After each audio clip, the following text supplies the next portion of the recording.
여러분 안녕하세요. 저는 KBS 사후의 최영신 만나고 싶었습니다. 인사 올리겠습니다. 제가 오늘 와본 곳은 아니지만 안국동에 와 있어요.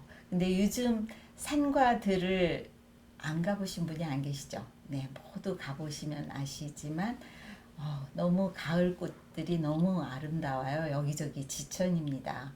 근데 아쉽게도 햇살만큼은 가을 햇살만큼은 조금씩 짧아지고 있는 것이 너무 아쉽습니다. 부지런히 산과들 다니셔서 행복한 하루하루 보내셨으면 좋겠습니다. 제가 오늘 특별히 와 본 것 좀 전에도 말씀드렸지만 안국동에 있는 한국시인협회 사무실에 와 있습니다. 오늘 시인협회 사무실에 온 이유는 여러분 궁금하시죠? 네, 한국시인협회 회장님이신 유자요 회장님께서 정말 노벨상 버금가는 그런 권위 있는 만해 대상을 타신 분입니다. 그래서 오늘 특별히 KBS 만나고 싶었습니다. 여러분과 함께 여러 가지 좋은 이야기 많이 들어보는 시간 갖도록 하겠습니다. 선생님 안녕하세요. 안녕하세요. 네, 반갑습니다. 반갑습니다. 네, 우선 우리 KBS 사후의 회우 예. 여러분께 예. 간단히 인사 말씀 한번 전해주시죠. 예. 오래간만에 나오셨습니까? 예, 사회 여러분 안녕하십니까? 우리 최영신 아나운서는 저의 아주 스타였는데 오늘 이렇게 직접 뵙게 돼서 참 영광입니다. 그리고 KBS는 늘 제 마음의 고향입니다. KBS를 떠올리는 것만으로도 저는 마음이 따뜻해지고 포근해집니다. 그리고 우리 사후 여러분들 소식 제가 사후 회보를 통해서 잘 보고 있는데 오늘 이렇게 유튜브를 통해서 만나게 돼서 더더욱 반갑습니다. 부디 건강하셔야 됩니다. 건강하시고 종종 뵙기를 바라겠습니다. 네, 감사합니다. 이번에 제26회죠? 네, 만해대상 네. 타신 거 다시 한번 축하 아이고, 말씀드리고요. 고맙습니다. 사실 저도 그 대상에 대해서 잘 내용을 몰라요. 네, 그래서 여러분들께 좀 네. 쉽게 설명을 해주시면 네. 좋을 것 같아요. 네, 만해 대상은 님의 침묵을 쓰신 우리 민족 대표 33인 중에 한 분이시죠. 만해 한용운 스님의 이제 독립 정신 그리고 예술혼을 이어받아서 기리고 빛내기 위해서 제정된 상입니다. 그리고 애초부터 국제적인 상을 염두에 두고 제정된 상입니다. 평화 부문, 실천 부문, 문예 부문 이렇게 3개 부문으로 되어 있고요. 만해 대상을 받으신 분들 가운데는 노벨상을 받으신 분들도 상당히 계십니다. 넬슨 만델라라든가 달라이라마라든가 우리나라의 김대중 대통령 이런 분들이 이 상을 받으신 분이고 또 만해 대상을 받으신 분 가운데 뒤에 또 노벨상을 받은 분들도 좀 나왔습니다. 평화상을 받은 이란의 여성이라든지 이런 분들이 배출이 됐죠. 그래서 나름 국제적인 성과를 높이고 있는 그런 상이라고 볼 수가 있습니다. 저로서는 예상치도 못하게 이런 영광이 주어져 가지고 우리나라에 참 좋은 문인들이 또 세계적으로 좋은 문인들이 얼마나 많습니까? 그런데 전 그분들에게 죄송스럽기도 하고 또 저로서는 어떤 의무감도 좀 느끼고 그런 마음입니다. 대단하십니다. KBS 기자 2기로 네, 제가 네. 선배님으로 네, 한번 뵌 적이 그렇죠. 있어요. 그래서 언제부터 KBS 근무하셨는지 네, 네. 그 내용 좀 예, 부탁드립니다. 제가 대학 4학년 때 KBS가 신입사원 공채 공고가 났어요. 그런데 제가 이제 입사하기 전에 KBS 한국방송공사가 됩니다. 돼가지고 그 이듬해 저는 이제 2기생으로 기자직으로 제가 응시를 했죠. 그래서 다행히 KBS에서 일할 수 있는 기회를 주어가지고 12월 1일에 저희가 입사를 했습니다. 네. 했더니 견습 기자 기간 동안에 견습 한 두세 달 하고 났을 때 외신부로 발령을 내더라고요. 그리고 외신부로 갔더니 월남이 망하기 시작하는 거예요. 네. 그래서 제가 아시아 담당이 돼가지고 월남 폐망을 쭉 보도를 했습니다. 네. 4월 30일 날 그4.20 함락 상황까지 그 보도를 했었죠. 네. 그런 식으로 이제 KBS 생활이 시작돼 가지고 제 고향인 부산방송국에서 근무를 하기도 하고 또 그 다음에는 올라와서 편집부에서 일하다가 정치부로 발령을 받았습니다. 그 이후에는 주로 정치부 기자를 했어요. 하다가 파리 특파원 발령을 받아가지고 프랑스에 가서 이제 일할 수 있는 그런 고마운 기회도 얻었죠. 참 저로서는 어려운 시기에 저 젊은 시절에 또 저희 집안도 상당히 힘들 때 저를 말하자면 구출해준 구원해준 그런 고마운 곳이 KBS입니다. 그래서 네. 너는 저를 늘 KBS의 은공을 잊지 않고 그리고 살고 있습니다. 아유, 네, 알겠습니다.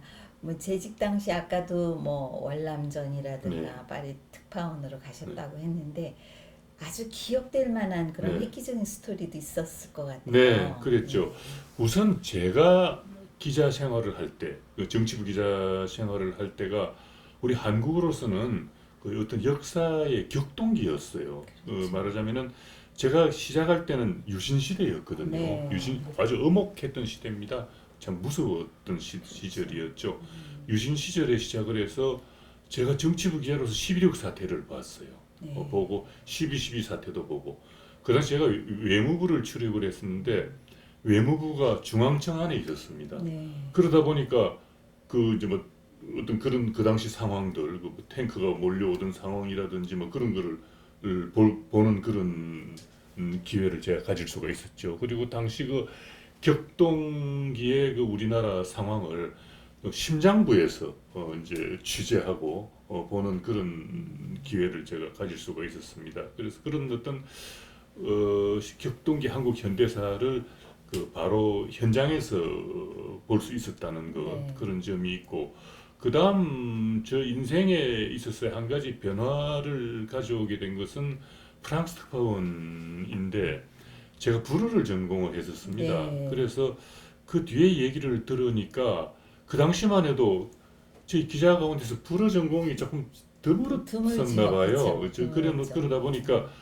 제 전임자가 박성범 선배신데 이 어른이 후임을 복구해가지고 오래 근무하셨어요. 네. 한 7년 동안 이제 근무를 하시고 이제 후임자를 어차피 찾아서 보내야 되는데 마침 불어 전공한 친구가 하나 있어가지고 뭐 저를 보낸 걸로 그렇게 네. 들었습니다.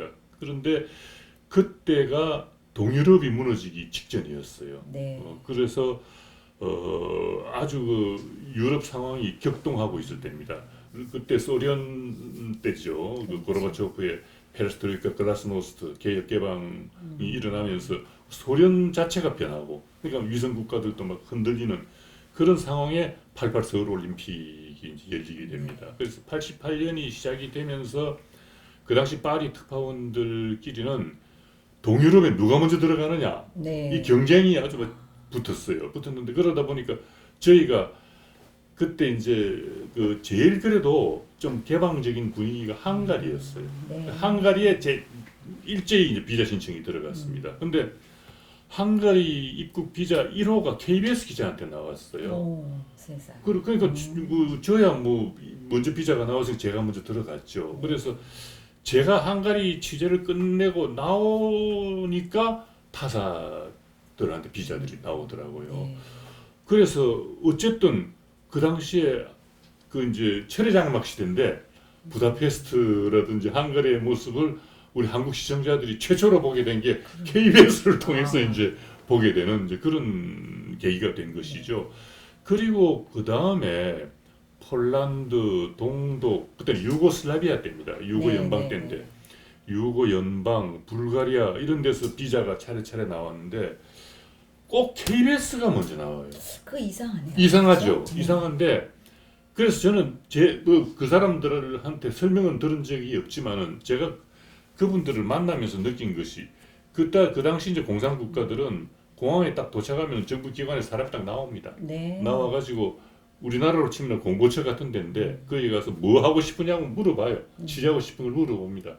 그리고 나서 가이드를 딱 붙여줘요. 아, 네. 이제 그런 식의 분위기의 취재를 하는 건데 우리가 이제 영어 명칭으로는 코리안 브로드캐스팅 시스템이지만은 그때 유럽 전국에서는 라디오 텔레비지옹 나시오날 고렌느라고 그랬거든요. 그러니까 한국 국립방송, 한국 네. 국립방송이다 이거죠. 그러니까 그 동구권 사람들이 보기에는 이 KBS는 좀 자기들하고 비슷한 데를 보지 않았을까. 그래서 나시오날 그렇지. 이런 것 때문에. 일단은 좀 약간 안심이 되는 상대. 나머지는 뭐를 쓸지 모르겠다 이거지. 그래서 일단 KBS를 받아보고 별일이 없으면은 고담 기자들을, 고담 타사들을 받지 않았을까. 이건 제 짐작인데요. 네. 그렇게 그 당시 KBS 기자한테 최초 비자를 주는 바람에 참 영광스럽게도 동유럽의 모습을 한국 시청자들에게 최초로 보여주는 대단한. 그런 역할을 하게 됐고 그 채널이 KBS가 됐던 것입니다. 그러니까 그때 폴란드 들어갔을 때만 해도 우리나라 사람들이 그저 아우슈비츠를 처음으로 봤고 네. KBS 통해 가지고 네. 저도 보고 아주 그때 경악을 저도 하고 놀랬죠. 그랬었는데 예. KBS 통해서 처음으로 봤고 그리고 쇼팡의 생각, 젤라 조바 볼란가 뭐 거기도 KBS를 통해서 그때 처음으로 보고 다 KBS를 통해 처음으로 본 거예요. 그렇죠. 그때 바르샤바도 처음으로 보고 퀴리 부인의 생각도 처음으로 보고 이제 그랬을 때인데 그때 사실 저는 폴란드 들어가면서 꼭 만나고 싶은 사람이 하나 있었어요. 그때 이제 동구가 무너지기 직전이었는데 폴란드에서 자유노조 운동이 아주 거세게 일어났었습니다. 네.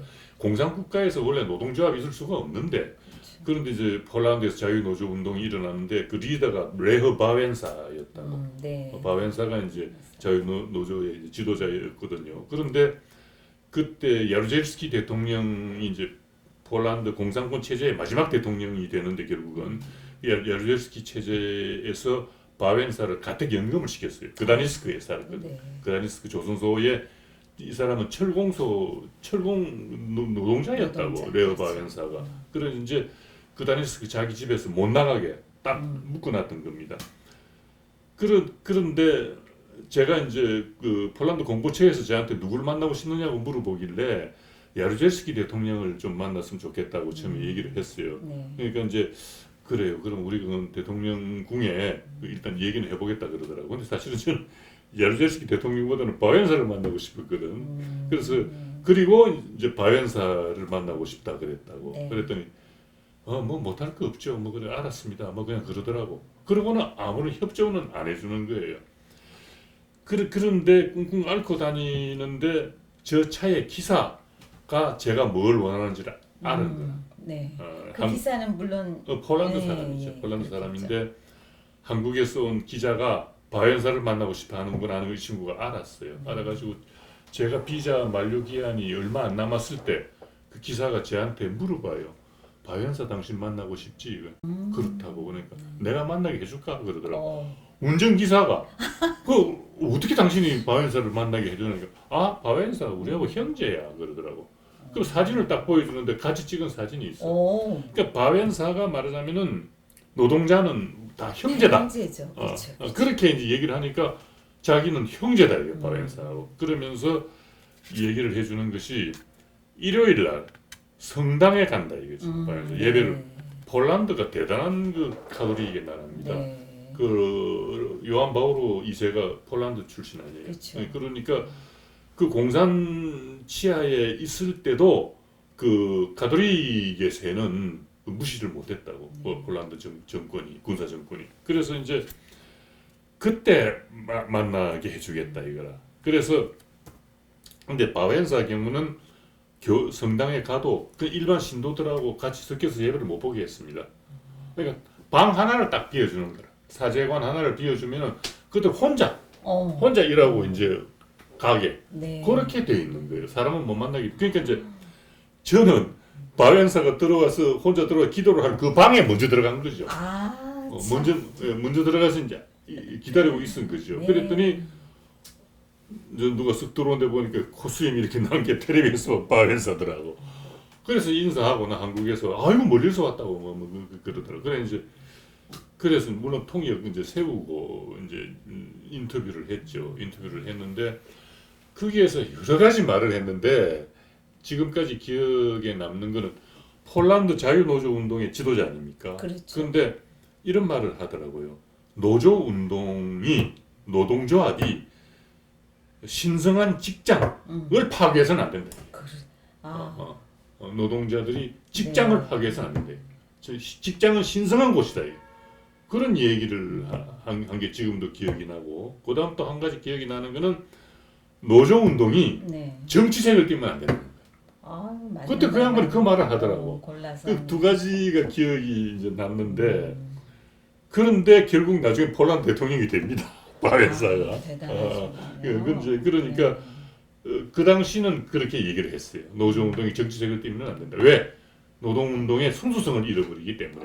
라는 얘기를 저한테 했는데, 나중에 뭐 어떤 상황이 그렇게 또만 그때는 뭐 바웬사가 뭐 대통령이 되겠다면 대통령이 될 판이었으니까. 유럽이 무너지고 동구가 무너지고 나서는 네. 이제 그렇게 했었죠. 그래서 그 당시 그게 KBS에서 바웬사 인터뷰가 상당히 길게 나갔어요. 한 20, 30분. 그러니까 나인 뉴스에 막 특집으로 그냥 나갔던 거죠. 바웬사 인터뷰가 나가니까 AFP가 서울발로 보도를 했었어요. 네. KBS 파리 특파원이 바웬사를 회견했다. 이런 뭐 어쩌고 저쩌고 해가지고 AFP로 막 타전이 되더라고. 그래서 그때 바웬사 만나기가 어려웠을 때이기 때문에 유럽 기자들도 그 기사를 그때 받았어요. 제가 파리에서 보니까. 그래서 그때 그것이 저한테 가장 기억에 남는 정말 획기적인 그렇죠. 그런 기억에 기사네요. 남는 네. 그런 일이었어요. 훌륭한 일 하셨네요. 사실 시인, 네, 기자, 네. 뭔가 좀 공통점이 좀 없는 것 같은데, 그런 느낌이 그쵸? 들죠. 네. 예, 근데 어떻게 지금 예. 이제 시인협회 회장이 예, 예. 되셨는지도 예. 상당히 궁금해요. 예, 그래서 그 네, 어떤 그 동기랄까요? 네, 네, 네. 기자 생활 하시면서 네. 그런 생각이 있었는지 네, 좀 궁금합니다. 예.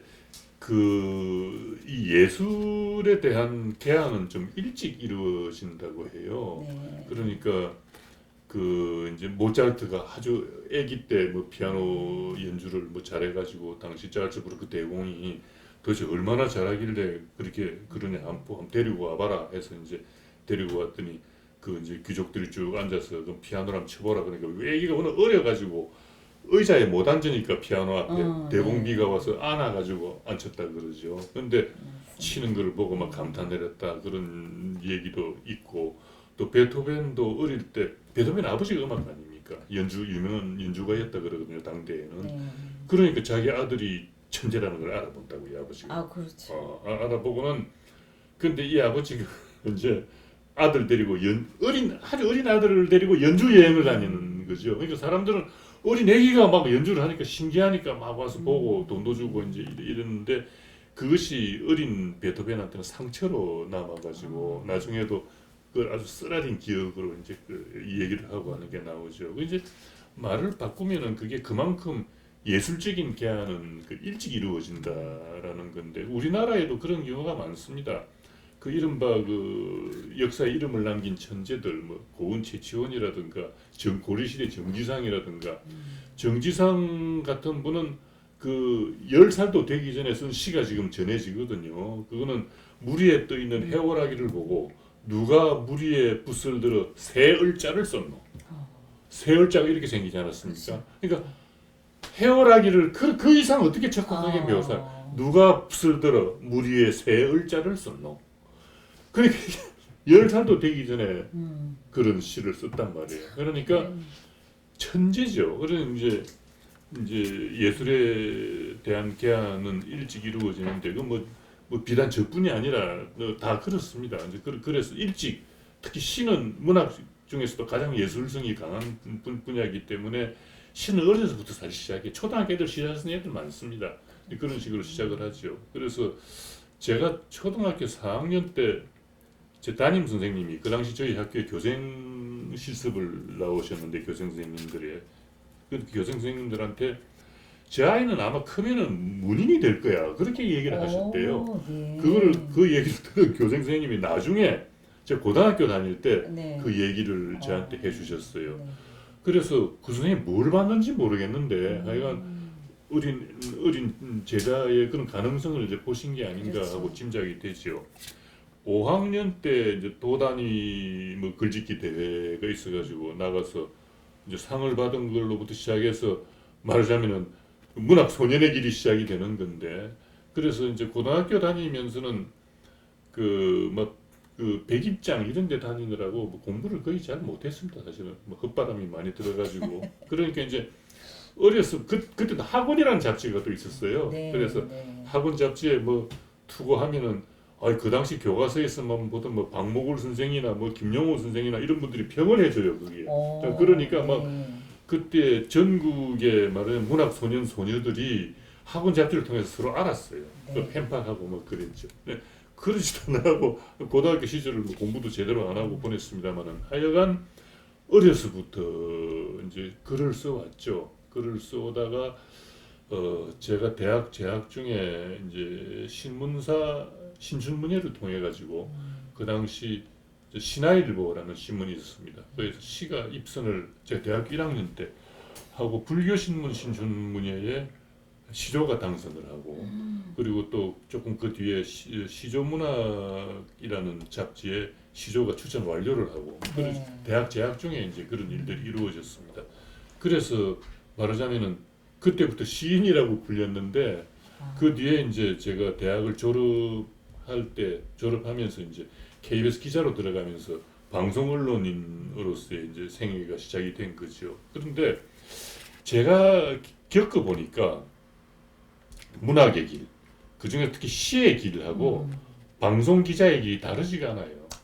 그래요? 왜 그런가 하니까 그 방송 기자, 언론인, 저널리스트들도 그 어떤 인간의 모습과 삶의 모습과 사회의 모습을 유심히 관찰합니다. 네. 기사를 쓰기 위해서 가지고 그 사건을 만나게 되면 그 사건을 아주 예리하게 또 취재를 하게 되거든요. 시인이나 문인들도 마찬가지예요. 우리도 문인들도 특히 시인들도 그 어떤 삶의 모습을 예리하게 보고 그리고 어떤 우리의 그 인간이 가지고 있는 그런 휴머니티를 그 냉철하게 관찰하고 그걸로 문학화하고 글로 쓰는 것이 문인들이란 말이에요. 그러니까 결국 언론인이 가는 길과 문인이 가는 길이 크게 다르지 않더라라는 것이고 또 시인들은 네. 특히 시인들은 최대한 줄이는 일을 합니다. 함축된 언어. 압축하고 압축하죠. 네. 엑기스만 뽑아내는 작업, 맞아. 언어의 엑기스만 뽑아내는 작업을 하는 게 시인들인데 방송 기자가 그래요. 기사를 압축하고 압축해가지고 제가 방송 기자 할 때는 리포트 길이가 평균 1분 30초입니다. 네. 1분 30초 안에 인터뷰까지 다 들어가야 돼요. 그러니까 1분 30초 안에 다 녹아내야 된다고. 그렇죠. 그러니까 그런 작업을 하는 과정이 방송 기자가 그 압축된 기사를 쓰는 그 과정이 시인이 아주 압축된 언어를 찾아서 쓰는 거하고 다르지 않더라는 거죠. 그래서 저는 방송 기자를 할 때 제가 시를 썼던 것이 많은 도움이 됐었습니다, 사실은. 네. 그래서 선배들한테 좀 이쁨도 받았죠. 그게 그런 것이 결국 시에서 이제 신세를 진 것이라고 볼 수가 있어요. 그렇죠. 그리고 나이가 들어서 돌아보니까 결국은 시의 길과 기자의 길이 다르지 않더라. 시인의 길과 기자의 길이 다르지 않더라라는 생각을 하게 됐고 이제는 제 속에서 그 화해가 이루어져 가지고 그 시와 그 문학과 그리고 언론이 아주 조화롭게 공존을 하고 있습니다. 우리 선배님 말씀 들으니까 정말 무한히 많이 노력도 하시고 아이고. 그렇죠? 지금 또 여기 사무실에 제가 와 있는데 이 시에 대한 네. 책이 지금 책장에 네. 다 꽂혀 있어요. 네, 그렇죠? 네. 그리고 또 이 책상 위에도 보면 그간 우리 유자요 우리 배우님께서 얼마나 많은 고통을 겪으면서 함축된 언어를 풀어냈는지 이 책상 위만 봐도 알 수 있습니다. 지금 이게 한 몇 권이 될까요? 30여 권 될 거예요. 30여 권인데 예, 사실 저는 예. 아직도 책 한 권을 뭐 물론 한 권 정도야 되겠지만 야, 어마어마하게 많은 저서를 이렇게 남기셨어요. 보니까 책 색깔도 어때요? 아주 예, 뭐 오래됐죠. 오래된 예. 그런 예. 냄새가 나는 예. 그런 책인데 예. 정말 시인으로서 활동하시면서도 또 굉장히 많은 것을 얻어내시고 또 모든 우리들에게까지도 많은 이익을 주셨는데 주로 활동하시는 것 음. 좀 어떤 것이었는지 지금 활동하시는 것 그런 것 좀 얘기해 주세요. 저는 사실 그 방송계를 떠나고 나서도 방송 일을 계속 했었습니다. 이제 예를 들어서 불교 TV라든지 또는 불교 방송, 국악 방송 이런 데서 제가 이제 방송 기자를 했고 또 방송 프로그램을 많이 진행을 하고 그래 놓으니까 그런 데서 이제 불러서 쓰더라고요. 진행자로서. 그래서 방송 일들을 사실은 쭉 해왔죠. 그러면서 이제 문단에도 어차피 제가 이제 프리랜서가 되면서는 시간도 좀 생기고 하니까 그 우리 한국 현대시의 아버지라고 불리는 정지용 선생을 이제 기리는 지용회라는 단체도 뭐 회장으로 뭐 책임을 맡게 됐고 그런 게 다 사실은 뭐 인연 때문에 한 건데 그리고 또 구상 선생님도 돌아가시고 나서 이제 구상 선생님 기념사업회에도 좀 회장을 좀 맡아라 그래가지고 지금 또 그것도 회장을 외람되게 맡아서 하고 있는데 그러고 있던 와중에 한국시인협회는 사단법인체인데 전 회장들이 다음 회장을 추대를 합니다. 그런데 작년에 전 회장님들이 모이셔가지고 뭐 다음에는 제가 44대가 되거든요. 그런데 44대가 대수가 많아지는 거는 초대가 정말 유치원 선생님이신데 유치원 선생님은 3년임을 하셨어요. 회장을 하셨고 또 박몽울 선생님은 굉장히 연임을 많이 하셨습니다. 거의 7, 8회 되나?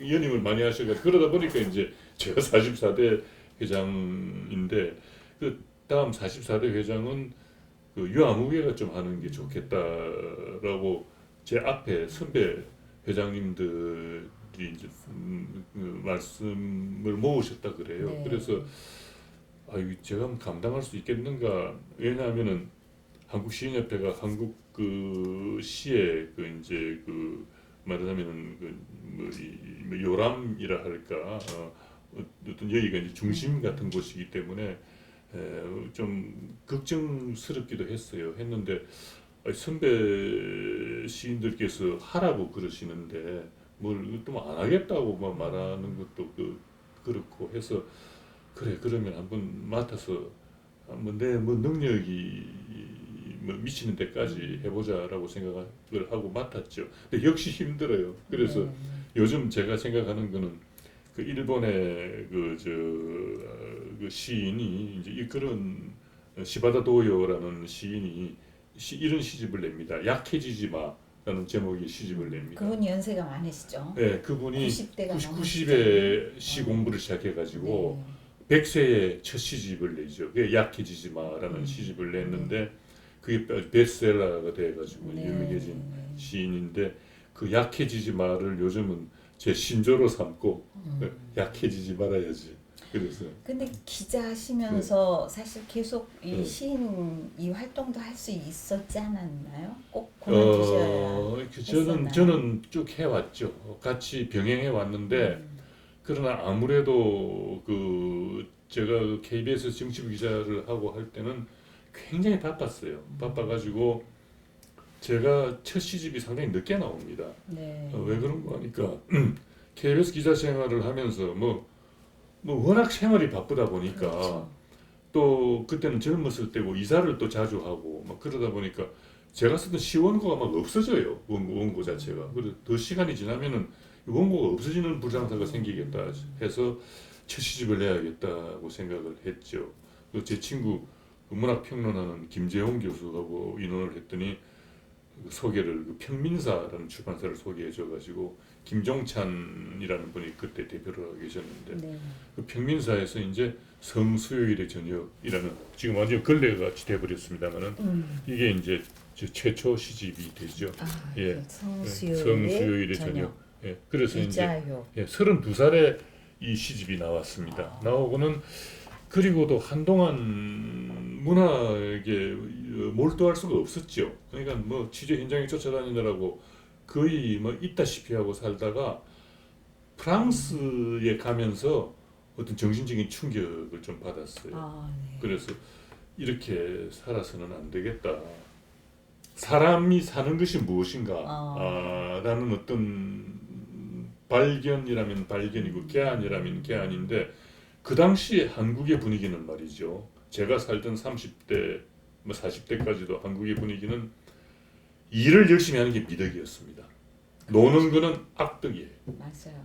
네. 그러니까 그 당시 제가 이제 KBS의 연말 특집 같은 거를 제작을 전 특집을 많이 제작을 했었는데 제작을 하고 나면은 밤 새도록 편집을 하고 새벽에 목욕탕에 가서 이렇게 들어누우면은 이런 내가 죽는 게 아닌가 그렇죠. 라는 생각이 스트레스를 엄청 많이 들 정도였으니까 그때 저뿐이 아니라 모든 사람. 다들 막 무지하게 열심히 일을 했습니다. 한국 사람들이 한국 사람들이 거의 막 일벌레라고 할 정도로 그리고 해외 나가서도 막 목숨 걸고 일들을 하고 그 열대 지방 같은 데서도 가서 그게 다 우리 세대들이 그렇게 했거든요. 네. 그래서 저도 말하자면은 거의 일에 미쳐서 살다시피 그러다 보니까 이런 것도 사실 많죠. 인간관계에서도 이런 게 많고 제가 좀 더 잘했어야 될 일을 잘 못한 것도 있고 하긴 하지만 어쨌든 그것은 그 당시 사회 분위기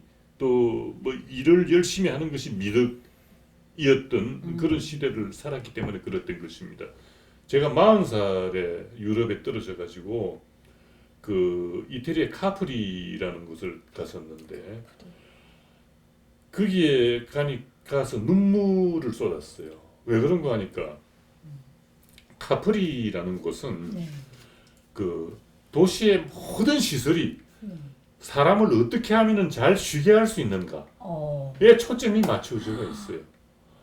식당 그리고 호텔 그리고 유원지 이 모든 시설이 물론 관광지이기 때문에 그렇기도 하지만은 어떻게 하면은 사람들을 잘 쉬게 할 수 있는가 하는 것이 거기에 초점이 맞춰져 있어요. 그래서 일하는 것 못지않게 잘 쉬는 것도 굉장히 중요한 것이다 라는 어떤 나름의 개안을 하면서 그런 생각이 드는 순간 눈물이 팍 쏟아지더라고요. 제가 살아왔던 길이라든지 또 우리 그 당시 한국 사람들이 살아가던 그런 거를 생각을 하니까 그리고 이제 그 당시에 이제 86년도에 이제 파리에 떨어졌는데 보니까 파리의 모습이 신선하게 느껴지는 것이 그 이제 전시회가 열리는 그랑팔레 같은 데 보면은 정장을 하고 아주 남성 여성 정장을 하고 정장을 한 신사숙녀들이 길을 쭉 길게 서가지고 그 관람을 위해서 기다리고 있는 거라든지 또는 끊임없이 어떤 문화적인 사건들이 일어나고 있는 거라든가 또 저희 KBS 파리 총국이 있었던 바로 옆에 테아트르 드 샹젤리제가 있었어요. 그 극장에서 저는 명화들을 많이 봤는데 이제 그런 데서 이제 이루어지는 어떤 문화적인 향기라든지 지금은 우리나라도 더 잘합니다. 더 잘하는데 그 당시만 하더라도 그걸 보면서 사람이 사는 게 뭐냐가요. 라는 이제 그런 이제 충격을 받았죠. 그때 제가 그 영국 의사가 쓴 책을 하나 봤는데 인생의 도상에서라는 책입니다.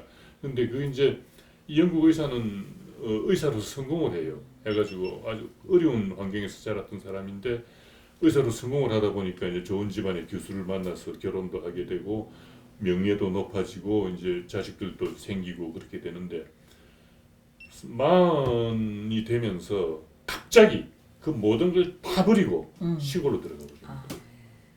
뭐 하느냐? 글을 쓰기 시작해요. 소설을 쓰기 시작해요. 그래가지고 소설이 한 편 완성되면 런던 출판사로 보낸다고. 출판 안 되죠. 그래 몇 번을 낙방을 하다가 몇 년 뒤에 마침내 출판사로부터 선생님 책을 저희가 출판하겠습니다라는 연락을 받게 되죠.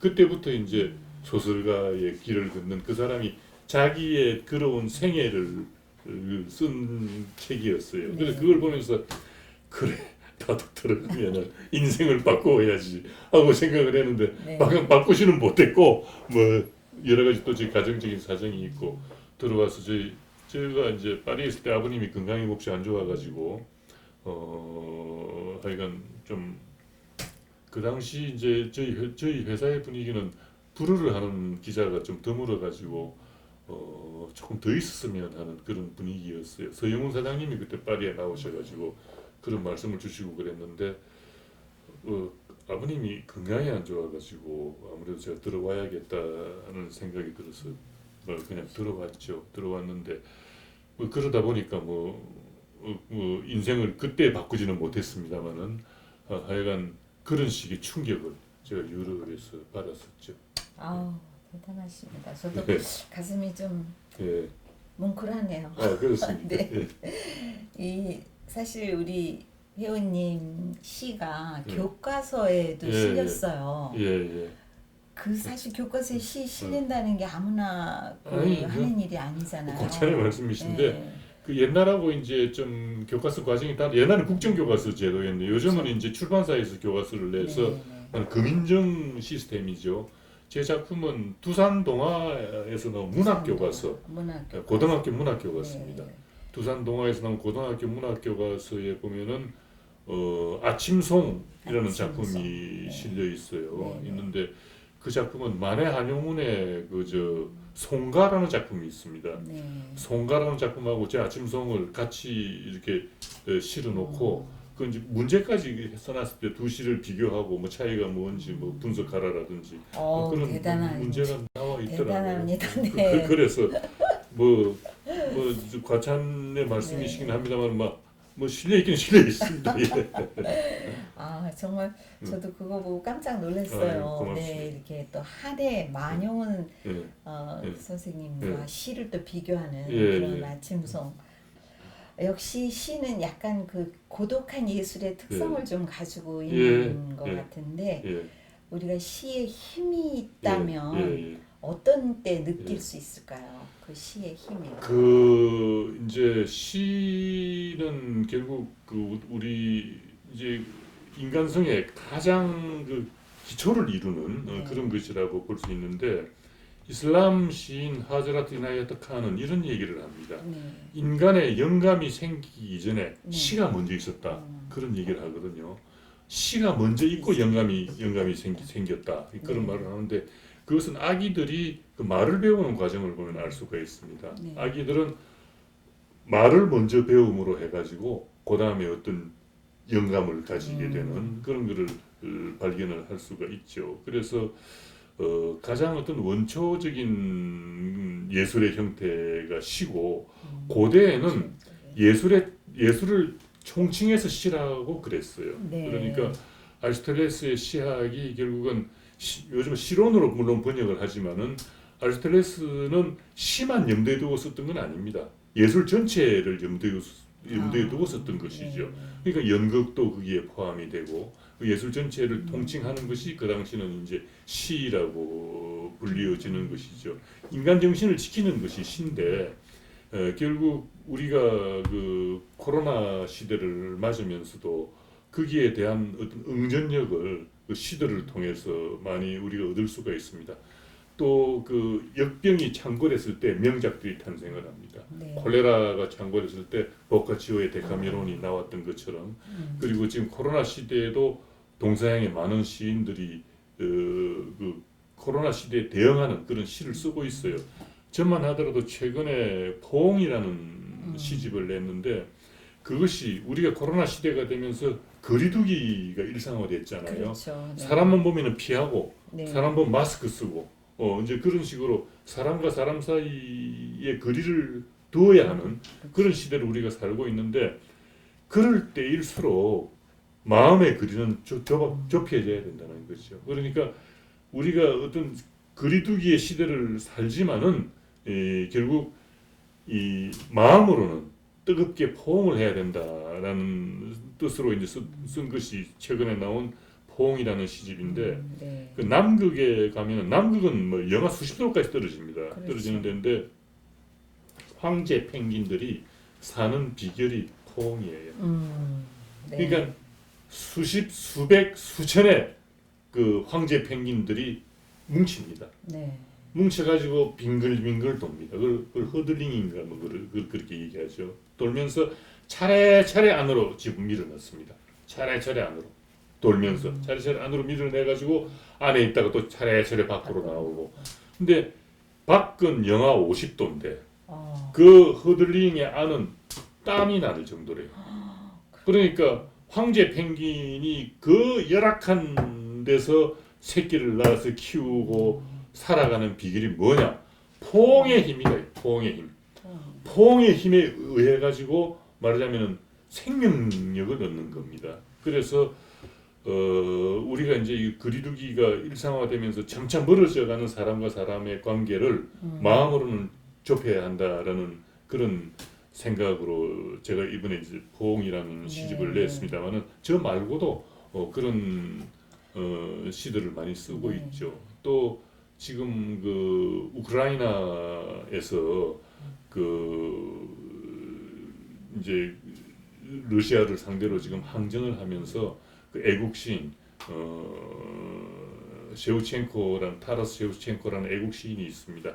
그 애국시인이 쓴 시를 젊은이들이 막 외치면서 전선으로 막 뛰어가고 그러거든요. 그러니까 우리 6.25 내가 때도 죽으면 예, 그렇죠. 고국이 내가 죽으면 묻어달라. 그리운 우크라이나 우크라이나. 그 넓은 벌판에 나를 묻어주오로 네, 시작하는 네. 타라스 셰우첸코의 시인데 애국 시인이죠. 그쵸. 애국 시인 그런 시들이 가지고 있는 응전력 또 참 역사의 아이러니라고 할 수 있는데 70년 전에는 그 당시 그 이제 소련 레닌그라드가 나치한테 포위가 됩니다. 그렇죠. 포위가 돼가지고 레닌그라드 공방전이 치열하거든요. 그때 레닌그라드 시민들이 말하자면 완전히 뭐 포위를 해가지고 뭐 식량이고 뭐고 다 끊어지고 그런 절망적인 상태에서 시인들이 레닌그라드 라디오 방송국에서 시를 읊는다고. 그러니까 그때처럼 사람이 시에 몰두한 적이 없었다고 그래요. 맞습니다. 그 절망적인 상황에서 네. 시인들이 읊어주는 시를 레닌그라드 시민들이 라디오를 통해서 집중해서 들었는데 인간이 그렇게 시에 몰두한 적이 없었다는 거지. 그래가지고 나중에 결국은 이제 나치가 물러가지 않습니까? 물러가는데 그런 역사를 겪었던 소련이 지금 러시아가 소련을 받은 나라인데 70년 뒤에 네, 역전. 엄청난 저는 어제 우크라이나 사람을 만났었는데 네. 그 사람은 인사동에서 버스킹 하면서 사는 사람입니다. 사진을 보여주는데 끔찍해서 우리가 보도를 통해서 보지도 못한 사람, 보지도 못한 사진들인데 젊은이의 상체가 없습니다. 또 어떤 젊은이는 하체가 없습니다.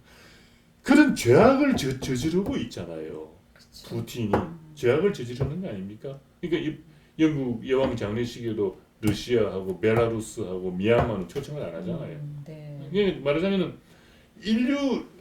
인류에 대한 반역이라고 그런 거죠. 그러니까 그런 일에 의해 가지고 희생을 당한 젊은 애들이 희생을 당한다. 그러니까 젊은 애들은 아무런 감정이 없이 서로 보복하고 엄청난 보복이 일어납니다. 지금 그러니까 거기에 대해서 지금 그 우크라이나 사람들도 시를 읊으면서 지금 항전을 하고 있는 거죠. 그러니까 시가 가지는 그 어떤 응전력이라는 거는 대단합니다. 6.25 때 우리 시인들이 시로서 항전했듯이 대표적인 게 우리 박두진 선생님 쓰신 6.25의 노래 아닙니까? 네. 이제야 이제야 우찌 어디 나를 시작한 그런 식으로 네. 그 응전력을 그 시가 보여줬죠. 네. 그러니까 시라는 것은 그 인간의 어떤 영감, 정서를 이루는 가장 기초적인 것이고 그리고 우리 삶을 인간답게 하는 그 휴머니즘의 총화 그리고 인문학의 가장 기초다라고 얘기를 할 수가 있죠. 네. IA 시대가 되면서 앞으로 인문학이 굉장히 소중해집니다. 인문학이 굉장히 중요해지는 시대가 오는데 그때의 시가 더 필요해지는 시대가 오고 있죠. 역시 시의 힘이라는 예. 것은 예. 대단합니다. 그렇죠. 예. 우리 한국 시인 협회에서 또 TV도 개국했다는 예, 한국 소식이 시인 TV. 있어요.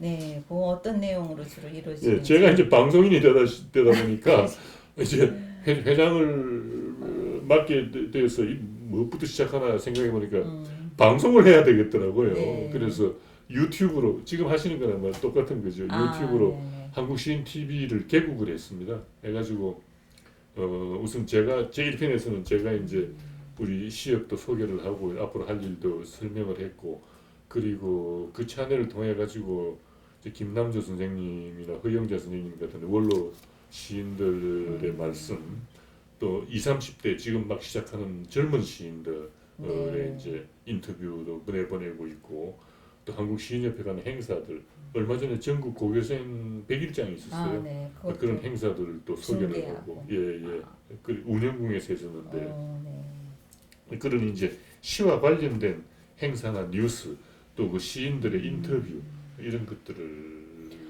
그런 거 하시느라고 엄청 바쁘시겠어요. 글쎄 그 능력은 없이 분주만 해가지고 대단하십니다. 그 이제 시의 발전을 위해서 또 예. 앞으로 계획도 많이 예, 세우셨을 예, 것 그렇죠. 같은데 예. 어떤 계획? 그래서 이제 우리 한국 시의 뭐 중심이라고 볼 수가 있기 때문에 우리 한국 시의 이제 수준을 올리면서 또 우리 회원들에게 많은 발표 무대를 제공하려고 노력을 하고 있습니다.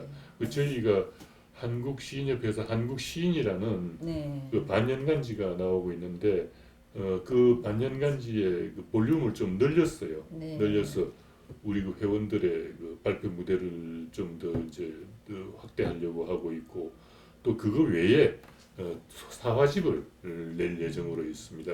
올해는 병이라는 제목으로 이런 사화집을 내려고 하고 있는데 그런 식으로 해서 우리 회원들이 수백 명이 그런 작품을 발표할 수 있게끔 그렇게 할 무대를 장을 열어주려고 노력을 하고 있죠. 거기에다가 우리 한국 시의 세계화를 위해서 1차적으로 불어권 시인협회하고 협력 관계를 가질 생각으로 있습니다. 그래서 올 가을에 그쪽하고 좀 접촉을 해가지고 내년쯤에는 그 파리에서 한불 시인들의 그 만남을 한번 가져볼까 하는 그런 계획을 갖고 있습니다. 단 코로나가 더 이상 안 퍼져야죠. 그렇죠. 그렇죠. 이제 뭐 방역만 되면 잦아들고 있으니까 예. 그 계획이 예. 실행되실 것 같습니다. 예. 제일 먼저 불어권 네. 영역으로 들어가신다는 네. 소식 찬성. 아이고 고맙습니다. 이제 마지막으로 우리 시를 사랑하는 우리 KBS 회원님에게 특별히 뭐 말씀하실 게 있으실 것 같은데. 저는 특히 우리 그 퇴직 회우들에게 말씀드리고 싶은 거는 시로서 제2의 인생을 시작하셨으면 좋겠어요. 지금 한국 시단의 풍경이 많이 달라지고 있습니다. 과거에는 그 시는 청춘의 예술이라 그래가지고 20, 30대에 데뷔를 못하면 보통 뭐 붓을 끊는 경우가 많았는데 이게 장수 시대가 되면서 나이 들어서 글쓰기를 시작하는 분들이 굉장히 많아졌어요. 그렇죠. 그래서 지금 지방자치단체라든지 이런 데서 그 시 창작 교실이 굉장히 인기가 있습니다. 이제 저도 한번 거기에서 그 강사로서 일을 한 적이 있었는데 70대, 80대 되시는 분들이 오세요. 와가지고 시를 공부하고 시집을 내고 그러십니다. 그래서 저하고 인연을 70대에 맺어가지고 한 10년 시공부를 하시고는 시인이 돼가지고 세상을 떠나신 분이 계십니다. 한 3분 정도 계세요. 그런 거를 볼 때 우리가 지금 할 수 있는 가능성이 무한하다라는 그런 생각이 들고 일본에도 시바다 도요가 90에 시공부를 시작해서 100세에 시집을 내지 않았습니까? 그 시집이 보통 시집이 아니라 뭐 베스트셀러가 되고 그랬는데 그런 식으로 얼마든지 그 길이 열려 있고 자신을 표현할 수 있는 그런 게 있으니까 또 인생이 달라집니다. 시를 쓰므로 해가지고 하니까 우리 그 젊은 현역들도 그 시쓰기를 너무 끄리지 말고 현역 방송인으로서 일을 하면서도 얼마든지 시를 같이 쓸 수 있다는 걸 말씀드리고 싶고 특히 일선에서 떠난 우리 그 사후회 배우들에게는 시를 한번 써보시라 이런 걸 권하고 싶습니다. 감사합니다. 제가 오늘 뭐라고 말씀드릴 수 없을 정도로 감격을 많이 받았습니다. 가을은 천고마비 계절, 또 독서의 계절이라고 하지 않습니까? 여러분들 이번 가을에는 인생 시집 한 권 꼭 읽어보시고요. 우리 유자요 선배님처럼 이렇게 시인은 아니더라도 많은 시를 사랑할 수 있는 그런 가을철이 됐으면 좋겠습니다. 오늘 너무 감사합니다. 고맙습니다. 네. 네, 고맙습니다. 네. 만에 한용운 대상을 타신 유자효 선배님 댁에 선배님 사무실에 와서 여러 가지 한국 시인 협회 관련된 이야기 또 여러 가지 이야기 함께 나눴습니다. 여러분 만나고 싶었습니다. 최영신이었습니다. 안녕히 계세요.